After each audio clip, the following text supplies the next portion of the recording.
Halo, selamat datang.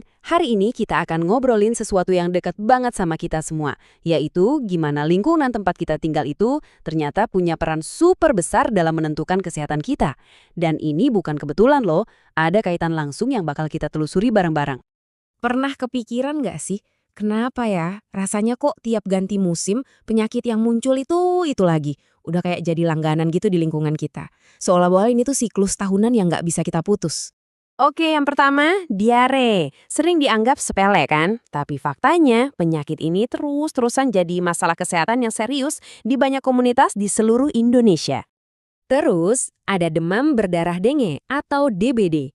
Wah, ini sih ancaman yang udah akrab banget ya di telinga kita. Puncaknya selalu datang barengan sama musim hujan. Dan yang ketiga, ISPA atau infeksi saluran pernafasan akut.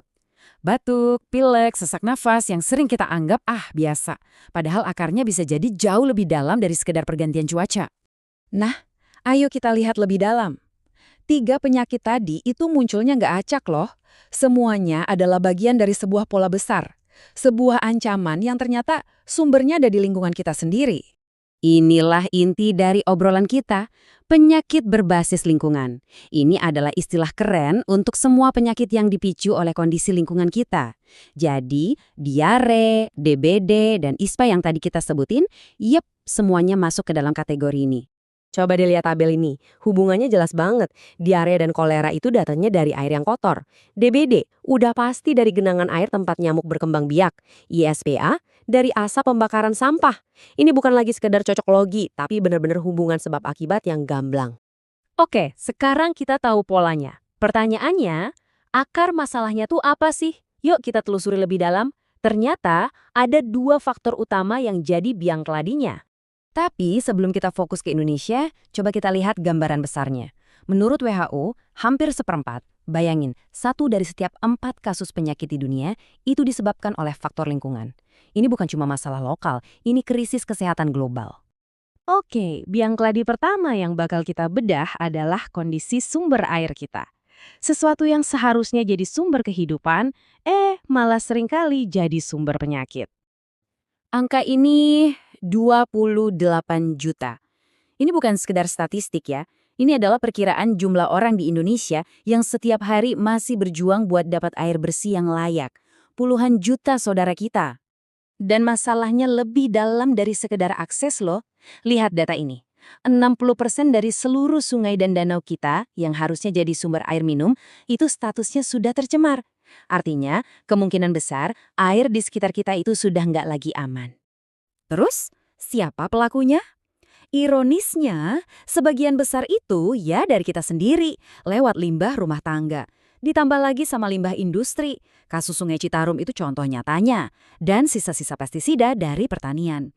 Semuanya itu ngumpul di tempat yang sama, sumber air kita. Sekarang kita geser ke biang keladi kedua, yang nggak kalah pentingnya, cara kita mengelola sampah. Tumpukan sampah yang kita lihat setiap hari, itu ternyata punya dampak kesehatan yang jauh lebih besar dari yang kita kira. Setiap tahun, kita di Indonesia itu menghasilkan 68 juta ton sampah. Biar kebayang, itu setara dengan berat lebih dari 300.000 patung Garuda Wisnu Kencana. Skala tantangannya itu luar biasa besar. Dan ini dia masalah utamanya. Dari tumpukan raksasa itu, mayoritasnya, sekitar 60-70%, cuma berakhir di TPA, atau yang lebih parah, tercecer di sungai dan lautan. Artinya, cuma sebagian kecil banget yang benar-benar kita kelola atau daur ulang. Nah, slide ini ngerangkum dengan sempurna gimana sampah menciptakan lingkaran setan penyakit. Tumpukannya jadi sarang nyamuk DBD. Cairan sampahnya meresap ke tanah dan mencemari air kita. Terus solusi instannya dengan dibakar, asapnya langsung jadi penyebab ISPA. 3 penyakit di awal tadi semuanya berakar di sini. Oke, cukup bahas masalahnya. Sekarang mari kita fokus ke solusinya.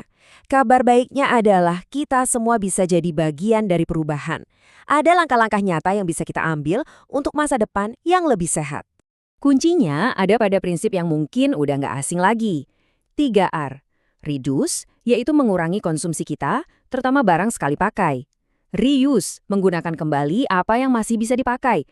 Dan yang paling krusial buat sistem pengelolaan, recycle atau daur ulang, yang semuanya dimulai dari satu langkah kecil memilah sampah dari rumah. Serius deh, kuncinya cuma satu, pemisahan. Pisahkan aja antara yang basah dan yang kering. Sampah organik atau basah dari dapur bisa jadi kompos buat nyuburin tanaman. Sampah anorganik atau kering seperti plastik dan kertas bisa disalurkan untuk jadi bahan baku industri lagi. Sesederhana itu. Dan jangan salah, solusi-solusi kreatif ini udah ada dan berjalan di masyarakat loh. Mulai dari bank sampah yang mengubah sampah jadi tabungan, EcoBrick yang memenjarakan plastik jadi bahan bangunan, sampai budidaya maggot yang bisa melahap sampah organik dalam sekejap. Inovasi itu ada di sekitar kita cuma perlu mengadopsinya. Pada akhirnya, semua itu kembali kepada kita. Kesehatan lingkungan dan kesehatan masyarakat kita adalah cerminan dari jutaan pilihan kecil yang kita ambil setiap harinya.